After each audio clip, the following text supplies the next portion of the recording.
Support for Consider This is provided by There's a new place for senior care with daily laundry service. A place with a day spa. A place where seniors get the care they need in the comfort of home.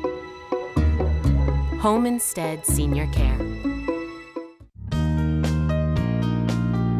From the campus of the University of Nebraska at Omaha.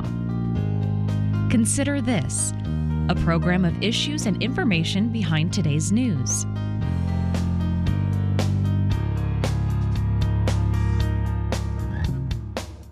Here in Eagle, Nebraska, this is the scene of a house fire that was called in late last night. Now today I had the chance to speak with the family just hours after the incident. Late Wednesday night, this was the scene of a house fire on Woodland Hills Golf Course in Eagle. Officials say they still don't know the cause of the fire.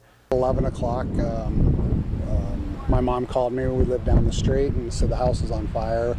I came in through the garage and looked back out on the deck that I saw the flames already. It was really fast. Something that the Floodmans are thankful for, though, is the neighbors that they have around them to help them out in their time of need. We were here till 2:30, 3 o'clock in the morning last night, and I mean, we're a very tight-knit community out here at Woodland Hills, and everybody came and helped. I mean, everybody, they were all here supporting us, and I really appreciate that. My mom and dad really appreciate that. Now, the day after a devastating house fire, which took nearly everything away, leaves the Floodman family to move on and try to take the next step. We'll go buy them some clothes, go get them a toothbrush, and start from there and start making a list of everything, which is amazing, from the Husker tickets we lost to the passports to we have no idea what else is, let's just start making the list.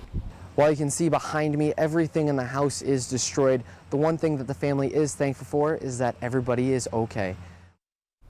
Hi everyone, I'm Kathy Wyatt. Welcome to this week's edition of Consider This. Our topic, home fire prevention and safety.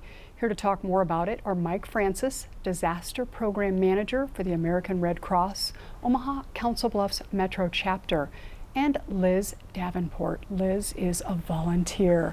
Thank you both so much for being here and welcome. Thank you for having us. Mike, we're going to start with you.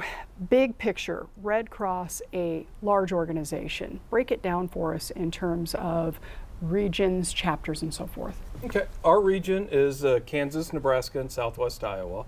And within that, we are divided into 6 chapters, 3 in Nebraska and 3 in Kansas. Okay, and of disasters, well, let's do this. How do you guys define a disaster? Disaster is anything from a fire to a tornado. Even as we look at the news, Boston a few weeks ago with the natural gas pipelines that caused the home explosions there. That's also a disaster. Okay, and of the disasters you're responding to, what percentage of those are house fires? Last fiscal year for us, 97% of our disasters that we responded to were home fires. Wow, making this program very, very important. So what we want to do is we want to put a graphic up for our viewers. So we talk big percentages in terms of how many of the disasters you're addressing are fires. Mm-hmm. But let's break it down even further, okay. Mike.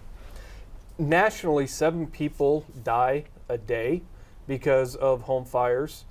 36 people will suffer injuries, and then more than $7 billion in property damage. Okay, so the areas that we really want to address today would be prevention, safety, and then what to do after a fire. So when I think prevention, I think smoke alarms. Mm-hmm. What's important to know about smoke alarms, maybe even starting with how many should we have in our house? Well, you should have one on every level of your house. And then also they say that you should have one with every bedroom of the house too. So it's kind of hard to say exactly a total number that you need because everybody's homes are different. Okay, and you feel so strongly about this. You have a campaign, one that's been pretty successful, I understand. And while you're talking about that, we're going to put the website underneath. Okay. Yeah, we have our Sound the Alarm campaign that it was actually started nationwide back in 2014. And since then, we have installed over 1.4 million smoke alarms nationally, and we have documented that we have saved over 400 lives by putting in our smoke alarms. Okay, so, and Liz, I think one of the things, and I think everybody can probably relate to this, we have them up in our houses, but we're not checking them often enough, right? So what's the trick to remind people to check their smoke alarms? Basically, daylight savings time. When it's time to move your clocks forward or back, it's the perfect time to test your smoke alarms as well. Okay, and in the spirit of this program, the first time we hear our smoke alarm shouldn't be when there is a fire. We should actually be sounding that ahead of time for everybody in the house, right? Right. You should be practicing. Your kids especially should be used to the sound of the smoke alarms so they know what to do. So you should make them sound, practice your fire escape plan, and that way no one's afraid when the alarm, well, not afraid, but when the alarms sound, they'll know what to do and they'll know what they're sounding for. Yeah, it's familiar to them. So anything else, Mike, in terms of the whole prevention idea before we go into risks in the home? I look at it like Liz said, talking about practicing. You only have 2 minutes to get out of a house when the smoke alarm sounds safely. So just like whether it's a youth sports team for practicing, if you do a play, instruments, anything like that, you need to practice it in order to be successful at things. So you have your practice times with your families to make sure that you can get out safely.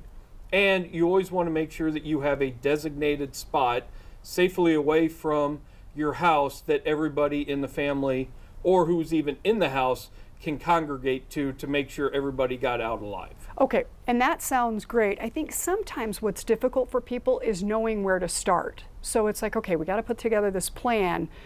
Is it just as simple as sitting down with a piece of paper and a pen and walking through, or how do you propose that people really get started with this? It is just that simple to sit down.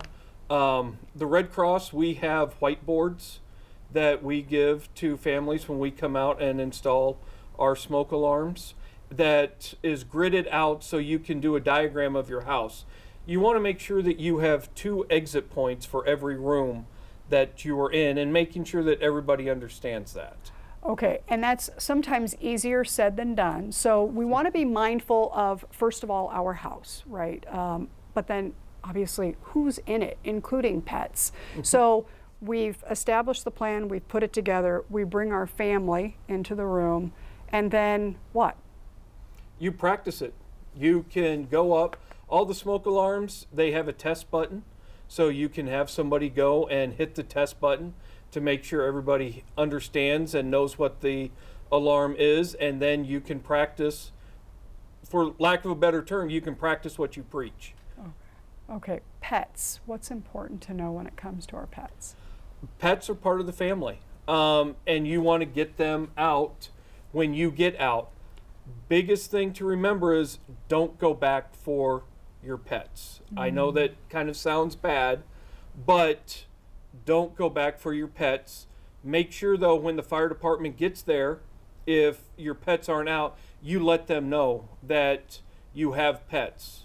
And then when they go in to assess the scene and help start putting out the fire, they will be able to take a look for them and keep an eye out for the pets. You're bringing up a really good point. So family puts together the plan together. They walk through that plan and they're very familiar with it. But what I'm sure many people aren't prepared for is, those emergency crews arriving on the scene. So you're out safely, fortunately. But then what should folks be expecting when those crews arrive? To help with putting things out and making sure that everybody's okay. Just make sure you stay back from them at first. Let them take care and do their job to get the fire out, and that normally there will be somebody from the fire department who will come over and talk to the family and make sure and assess everything. Make sure that they know that if you're missing anybody, so they can keep an eye out on that too. Okay, one of the things that I really want to do is break this down, whether we do this room at a time or whatever the case, the home risks.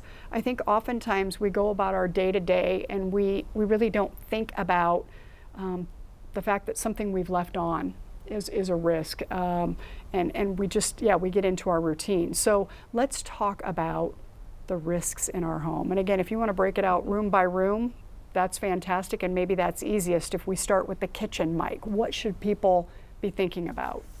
Actually, I just looked at something earlier today that said 65% of people will leave the kitchen while they're cooking.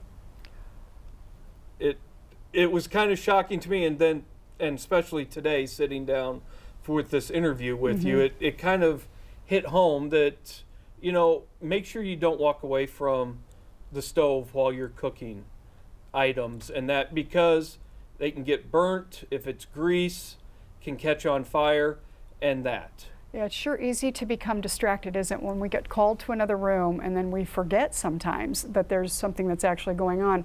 May as well just shut off that burner, come back in, and start over again. Anything else important to know when it comes to the kitchen? Just making sure you don't have your dish towels hanging right by your oven range, and that to keep that, making sure that everything is in good working order. Okay. And that, so. And when I think of good working order, electrical, especially with a topic like today, comes to mind. So, and that obviously impacts every room of your house. So talk to us about the importance of making sure that electrical is what it needs to be. Yeah, you want to make sure that items that are plugged in, that the circuits are good, your light switches are working, and that there's no short in those, because all of those can cause fires, which happen behind the wall and then can spread quickly. What else, Mike? What are some of the other things that we don't necessarily see on a regular basis, but we need to be thinking about for that safety piece? In other rooms, now with it being the fall time and that you have candles that are burning, make sure you keep an eye on those, making sure that they're not too close to the drapery, or pillows that can cause fires. Space heaters, keeping them a safe distance away from the drapes and other furniture items so they don't get too close and can cause a fire. Fireplaces, nowadays you still have the gas fireplaces, but a lot of people still have the wood fireplaces, so keeping flammable items back from those. Okay, and anything else, maybe as we're thinking about places we don't go often, the attic, might there be some things to be thinking about in either your attic, your basement, areas that you don't really spend a lot or maybe as much time in? Basement, you have your furnace, making sure you keep flammable items away from that. Attic, also the same thing, because the chimneys with the heat going from there, making sure that you just keep flammable things away from all those areas. And it sounds, Liz, like a lot of common sense ideas here, and yet at the same turn, as we talked about, you can walk away from something and just kind of forget. Anything that you're thinking about as Mike is talking, especially from a volunteer standpoint, that we should be thinking about that we don't necessarily? The biggest thing that Mike touched on was the space heaters. A lot of people are pulling those out this time of year, and a lot of them are left on, or they set them so they click off and on, but they should be unplugged when you leave your home. Okay, and that's a very important thing for folks to remember. Now, you are, Liz, a volunteer with the American Red Cross, and you've been with them how long? About a year and a half. Okay, and how did you become involved? I mean, nowadays we have so many options when it comes to getting involved in the community. How did you stumble upon the Red Cross? I was talking to a friend about it one time, and they were looking for someone to help with their communications and with their newsletters, and that's kind of how I started, was with the regional newsletter. So how do you have something full-time outside of this, and then this is what you're doing. So how many hours do you spend with them a week? Enough to have them bring you on? Yeah. You do spend a lot of hours. Yes. Mike, is that commonplace for your volunteers? It is. The Red Cross is predominantly volunteer driven. For our region, like I said, Kansas, Nebraska, and Southwest Iowa, we have approximately 40 paid staff. Okay. And then we have volunteers that cover everything else. For our chapter, there's myself, and then I have a program specialist. And then we have over 170 volunteers just within disaster. Nationwide, we are about a 95% volunteer to a 5% paid staff. How's that work in terms of the whole management piece, okay? It works. Okay. We have volunteer leaders like Liz and other volunteers that we have who will step up and be that volunteer that will do the extra things, that, you know, will sign on and will, you know, help out wherever they can. Okay. Talk about your role a little bit and how you became involved. My role is the disaster program manager. I oversee a 11 county area in eastern Nebraska and southwest Iowa. So our chapter goes from Thurston County down to Cass County and Saunders County to the river in Nebraska, and then we have Harrison Mills and Pottawatomie County in Iowa. Okay, excellent. What I want to do now, we've talked prevention, we've talked safety. The American Red Cross, obviously present in so many ways, but it's usually after that disaster strikes, you're called to the scene to help these families get through whatever it is that they're needing you to do. So let's talk about what to do after the fire, right? So the family has, we hope, safely evacuated, but their house may not exist any longer, right? So you come in to offer your assistance. So paint a picture for us. Our opening video, house fire, fortunately everybody was okay, but where do you step in and then talk about what happens at that point? So we will get a phone call, and then one of Liz's other duties that she does is what's called dispatch. So then the dispatcher will get the phone call from 911 saying that they are requesting the Red Cross's service. So then Liz and other volunteers will start calling our volunteers that are in the area to ask them to go out and assist the family. We'll find the volunteers, and then the volunteers will go to the scene to help the families and talk with them. We're there for emotional support, and then we also do offer financial assistance for immediate needs that can happen, whether it's immediate lodging or for some food and other necessities that, you know, that they have lost in the fire.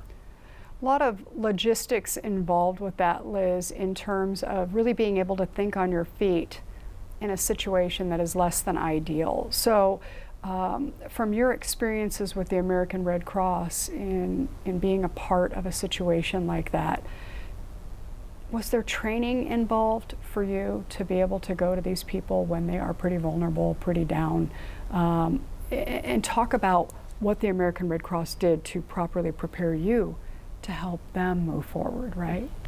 You do take classes. There are classes that you have to take before you're able to go respond on fires. We also have monthly meetings where everyone gets together and we discuss any new procedures or anything to that extent. It's kind of hard facing, you know, they're having like the worst, probably one of the worst days of their lives. But you learn how to kind of help them through emotionally. You're there for them, and the biggest part is just listening. Talk a little bit about that training, because I would imagine your volunteers come from a lot of different walks of life, right? They're all coming from different places in their journey, all with, you know, everybody has their skill set. They have the things that they're doing really well. Listening may not be somebody's, you know, best thing, but somebody else may be able to step in and do that. So talk about that training, Mike, in terms of what you're looking for and your hoped outcomes. Well, the one nice thing about the Red Cross is that we offer a wide variety of different opportunities to volunteer. So we try and meet with all of our volunteers and get to know them on a personal level to find out what they want to do, how they want to help. You could be, in your personal life, you could have one type of position, but in your volunteer life, you want to do something totally outside, 180 degrees from what you do in your day-to-day life. So we like to make sure that we get to know them, whether it's myself or our program specialist or our volunteer leaders that we have, we make sure that somebody is reaching out and talking to them to see what they want to do and find out what the best fit for them is and make sure that they can go out and do those things. Sounds fair enough. And Liz, so there must be some pretty special relationships that are formed as a result of working as a volunteer, because you do need to be closely connected with other folks who are going to that same scene, right? I mean, so outside of the training, talk about how you folks are able to come together and kind of paint a picture of what that's like with the volunteers. We all kind of work together on each, on each call, or as a team. You work together enough with each one of them, I guess, that you do get to know them. You kind of become friends with them. Are they the same teams then? Are you working with the same folks each time, or how is that set up? There's a lot. It depends. People sign up for shifts, so it's voluntarily you sign up. So sometimes it's the same general group of people, but you can go to a call with different people. So when the Red Cross, so you're there in a house fire, Mike, for example. When do you arrive on the scene, literally? It just depends on the time that we get notified and then how quickly we can find a volunteer to get there. We try and get there as soon as possible. It could be, as little as a half an hour, and that majority of the time we get there when the fire crews are still there. Oh, wow. Okay. So as we're walking through this and getting an idea of how this process works, so you're there with everybody else. What I will generally think about, whether it's a fire disaster or something else, is that time that lapses and goes on, right? And so how long are you guys on board with these families? So I'm thinking about folks who've lost their house, 3 to 6 months down the road. You still don't have all those professionals that you had around you at the time of the disaster, but you're still feeling the effects of it, right? You're still needing some type of help, whether it's obvious or more from an emotional standpoint. So how long is the American Red Cross on board, and what happens when you go? So what we try and do, because we are there to help meet their immediate needs, is we try and have our cases done within 45 days. Okay. But we also have community partners that we work with, that we will work with our clients, the people who had the house fire, and that to get them paired up with other resources within the community to make sure that their needs are being met until they get to that point where they are back on their feet. Yeah, partners are so important, and I think when people are in the throes of a situation like that, it's very, very difficult to think clearly, right? You would know if you weren't going through that who to call, right, and who would be able to help. So I'm glad you bring up that collaborative piece, that partnership piece. So if we have viewers who are watching right now who have been through something like this, and they're still trying to figure out, how do I get back on track? Right? Some of the partners with whom you're working would be folks like who, Mike? I mean, who could they call?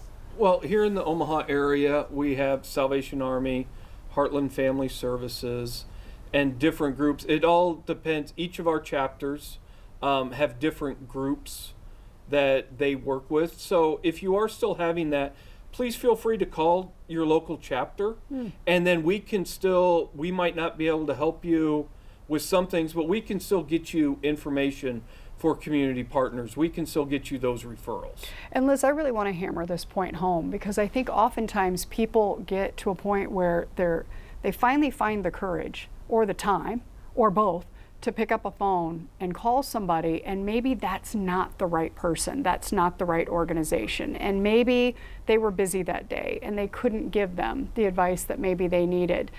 Talk to those people out there about the value in being persistent and not giving up, making that next call.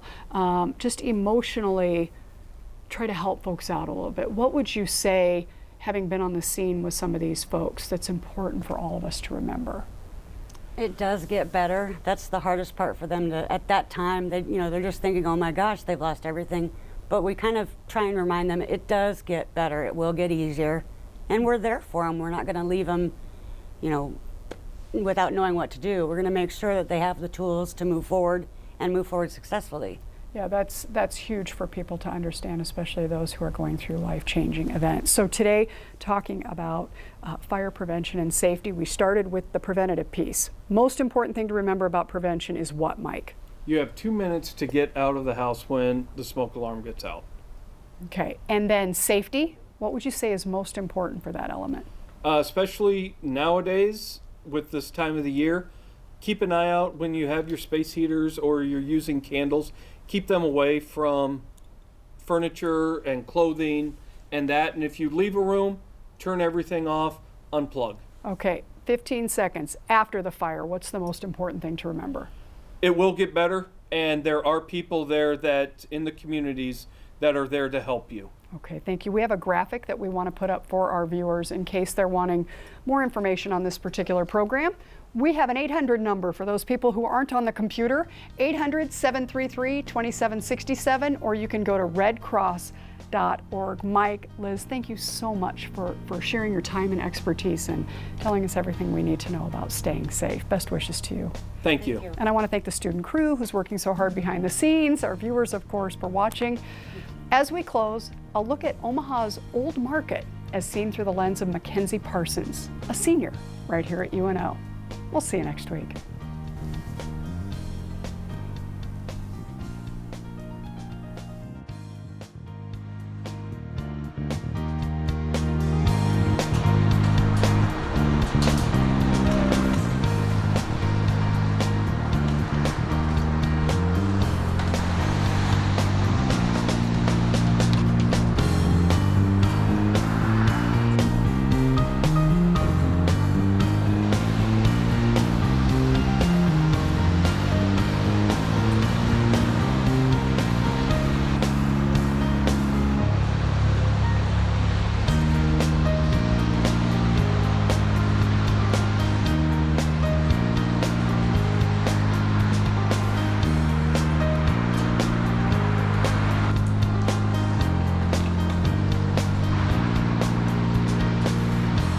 Consider This is an issues and information program produced by UNO Television.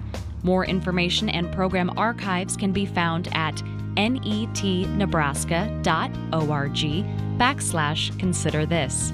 If you'd like to share your comments about this program, call UNO Television at 402-554-2516 during regular business hours, or send an email to cwyatt@unomaha.edu.